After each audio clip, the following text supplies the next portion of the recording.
नमस्कार मंडळी, प्रेमाची गोष्ट या मालिकेच्या आजच्या ट्विस्ट एपिसोडमध्ये आपण बघणार आहोत. आदित्यची बर्थडे पार्टी असते आणि आदित्यच्या बर्थडे पार्टीला सावनीने मुद्दामच सागरला बोलवण्याचा प्लॅन केलेला असतो. परंतु त्यावेळी मुक्तापुढे सुद्धा एक आव्हान असतं. मुक्ताला कुठल्याही परिस्थितीत स्वातीची मदत करायची असते. तेव्हा रिसेप्शनिस्ट कडून तिला समजतं की जर तिचे दागिने गहाण ठेवले तर तिला नक्कीच 15 लाख रुपये मिळतील. कारण प्रॉब्लेम असतो की मुक्ताला बँकेतून सुद्धा लोन मिळत नसतं आणि नेमकं मुक्ताला त्या दिवशी दागिने गहाण ठेवण्यासाठी जायचं असतं आणि सागर मुक्ताला म्हणतो की मुक्ता, आपल्याला आदित्यच्या बर्थडे पार्टीसाठी जायचंय. आदित्यने मला बर्थडे पार्टीसाठी बोलवलंय. तर मुक्ता त्याला म्हणत असते की पण मी कशाला येऊ. तेव्हा सागर म्हणतो की असं कसं काय, तुम्हीही चला आमच्या सोबत. सई मुक्ताला म्हणत असते की हे बघ मुक्ताई, तू जर आली नाही तर मी सुद्धा येणार नाही. मला तुझ्याशिवाय अजिबात करमत नाही. त्यानंतर सई एवढा आग्रह करत असते त्यामुळे मुक्ता आता बर्थडे पार्टीला जाण्यासाठी तयार होते. सगळ्यांनी बर्थडे पार्टीमध्ये पिंक कॉम्बिनेशन केलेलं असतं. त्यानंतर आता सागर, सई आणि मुक्ता तिघही बर्थडे पार्टीमध्ये आलेले असतात. तिघांनाही बघून सावनी आणि हर्षवर्धन मात्र एकमेकांकडे बघून हसत असतात. कारण त्यांचा प्लॅन हा पुढचा असतो आणि मुद्दाम त्यांनी पार्टीमध्ये त्यांना बोलवलेलं असतं.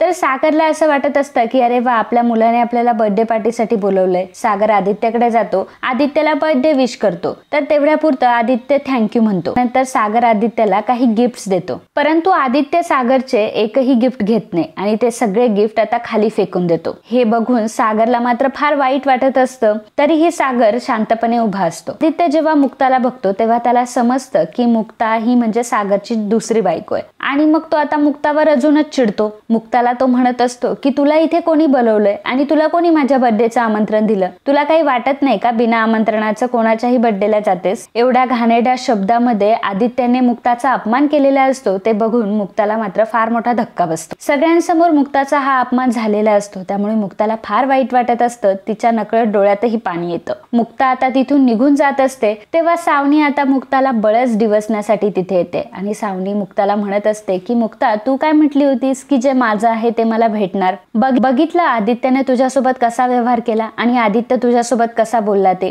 आदित्यला तुझ्याकडे घेऊन जाण्याचे स्वप्न तू अजिबात बघू नकोस, कारण ते कधीही पूर्ण होणार नाही. आदित्य माझा आहे आणि तो माझ्याकडेच राहणार. माझ्या छत्रछायेखाली राहिलाय आणि माझ्यासारखाच वागणार. आणि हो, जे तुझ्याकडे यायचं होतं ना ते तुझ्याकडे आलंय आणि माझ्याकडे जे यायचंय तेही माझ्याकडे आलंय. फक्त एवढा आहे की तुझ्याकडे येण्यामध्ये आणि माझ्याकडे येण्यामध्ये जमीन आसमानाचा फरक आहे. तेव्हा सावनी आता मुक्ताला म्हणते की हो, शेवटी फरक आहेच. शेवटी तुम्ही आदित्यची आई आहात आणि मी सईची आई आहे आणि सईच्या आणि आदित्यच्या संस्कारामध्ये खूप तफावत आहे. माझी सई असं कोणाचा मोठ्यांचा कधी अपमान नाही करणार किंवा आणलेले गिफ्ट कधी फेकून नाही देणार, कारण सईवर मी चांगले संस्कार केलेत. आणि आदित्य जसा तुमच्या तालमीत तुमच्या वळणावर वाढतोय ना, त्याचप्रमाणे सई माझ्या तालमीत माझ्या वळणावर वाढतीये. आणि हो, तुझा आदित्य एवढा मोठा असून सुद्धा एवढ्या 4-4 लोकांमध्ये एका बाईचा अपमान करतो ना, तर असे संस्कार फक्त तुझेच असू शकतात, माझ्या सईचे नाही. मुक्ताचं हे बोलणं ऐकून सावनीला आता चांगल्याच मिरच्या झोंबलेल्या असतात. तर सावनी मुक्ताला म्हणत असते की हे बघ, तुझं हे समजदारीचं बोलणं आणि शहाणपणाचं बोलणं ना तुझ्याकडेच ठेव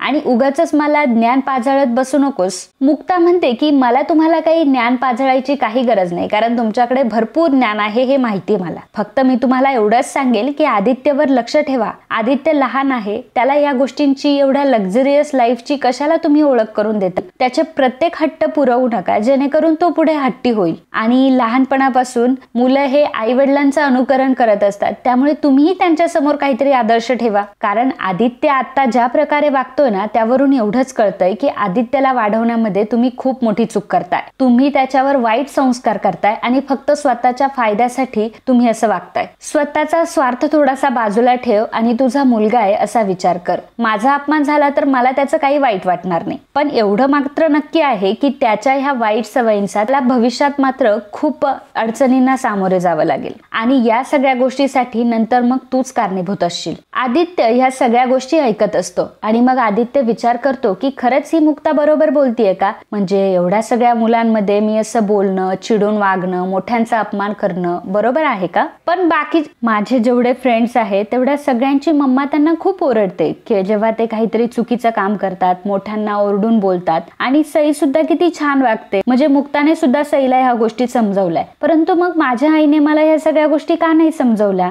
जेव्हा मी मोठ्यांचा अपमान करतो तेव्हा ती मला का नाही बोलत? जेव्हा मी मोठमोठ्या गिफ्टची अपेक्षा करतो किंवा मोठमोठे गिफ्ट मम्माकडनं मागतो तेव्हा मम्मा मला ते सहजपणे देते, बाकीच्या पॅरेंट्स सारखं मला ओरडत नाही. आणि सई सुद्धा एवढं प्रेमाने वागते, मग सई तिच्या फॅमिली सोबत सगळ्यांसोबत राहते म्हणून ती अशी वागते का? माझी मम्मा माझ्याशी असं का नाही वागत? अशा सगळ्या गोष्टींचा आदित्य विचार करत असतो. तेव्हा सागर आदित्यला समजावून सांगत असतो की हे बघ आदित्य, मोठ्या माणसांसोबत असं बोलणं अजिबात योग्य नाहीये. आदित्यला सुद्धा कुठेतरी असं वाटत असतं की आपलं काहीतरी चुकतंय आणि सागरचं म्हणणंही त्याला पटत असतं. शेवटी तो सागरचाच मुलगा असतो. मुक्ता आदित्यला समजावून सांगत असते की आदित्य बाळा, तुला वाढदिवसाच्या खूप खूप शुभेच्छा. आज तू जे काही वागलायस ना, ही गोष्ट तुला आता नाही समजणार, परंतु जेव्हा तू मोठा होशील ना तेव्हा तुला ही गोष्ट समजेल. बाळा, ही समज येण्यापुरते संस्कार नक्कीच तुझ्यावर झालेले असू दे, कारण तुला संस्कार देणारे मोठे लोक इतके सुज्ञ नाहीयेत. मुक्ताने अशा प्रकारे सावनीला टोमणाच मारलेला असतो आणि सावनीला मुक्ताचा टोला बरोबर समजलेला असतो.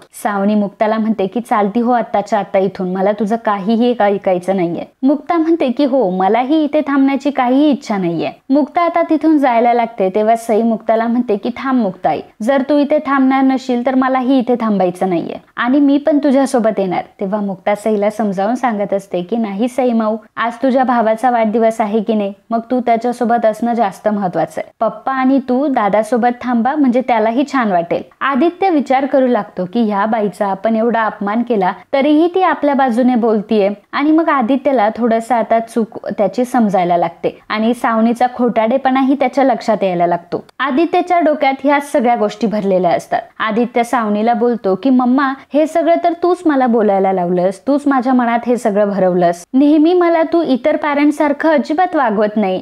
जसे इतर पॅरेंट्स बोलतात, तू मला ज्या गोष्टी पाहिजे त्या गोष्टी आणून देते, तू मला नेहमी वाईटच शिकवते, वाईटच बोलायला लावते आणि बाकीचे आई वडील असं नाही करत. आणि त्यामुळे मी एवढा रूढ झालोय का? त्यामुळे मी एवढा वाईट झालोय का? आता सावनीला समजलेलं असतं की आपला हुकुमाचा इक्का आता आपल्याला डोईजड व्हायला लागलाय. सावनी आदित्यला म्हणत असते की आदित्य, अरे तू कोणाची साईड घेतोयस? तू तुझ्या मम्माला बोलतोयस का? आणि तू त्या खोटाड्या मुक्ताची साईड घेतोयस का माझ्यासमोर? आदित्य म्हणतो की सावनी मम्मा, ती खोटाडी नाहीयेस, खोटाडी तू आहेस. तिच्या बोलण्यातून तर मला थोडंही वाटलं नाही की ती तुला त्रास देत असेल म्हणून. खरं तर तूच मला तिला वाईट वाईट बोलायला शिकवते, वाईट वाईट बोलायला सांगतेस, परंतु तिने तर मला माझी बाजू घेऊन बोलली माझ्याशी. मला तर ती असं काही शिकवत नाही किंवा तिने माझ्याशी काही रूड बिहेव पण नाही केला. जेव्हा मी तिचा अपमान केला तेव्हा सुद्धा ती माझ्याशी चांगलंच बोलली. आणि जर खरंच ती एवढी रूड असते, जर खरंच ती तू सांगते तशी असते, तर मग तिने पप्पाला किंवा सईला घेऊन ती गेली असती निघून ना इथून. परंतु तिने तसं केलं नाही. तिने सईला आणि पप्पाला इथंच ठेवलं आणि ती एकटी इथून निघून गेली. मम्मा, तुझं काहीतरी चुकतंय, असं आदित्य आता सावनीला म्हणत असतो. तर सावनीला मात्र चांगल्याच मिरच्या झोंबलेल्या असतात, कारण ज्याला ती मुलगा म्हणून नाचवत होते आणि आपला हुकुमाचा इक्का आहे असं समजत होते, आता तोच आदित्य तिला फिरून बोलायला लागतो. कारण ती ऑब्विसली ती चुकीची असते, त्यामुळे आदित्यला सुद्धा ह्या गोष्टी चुकीच्या वाटत असतात. तर मित्रांनो,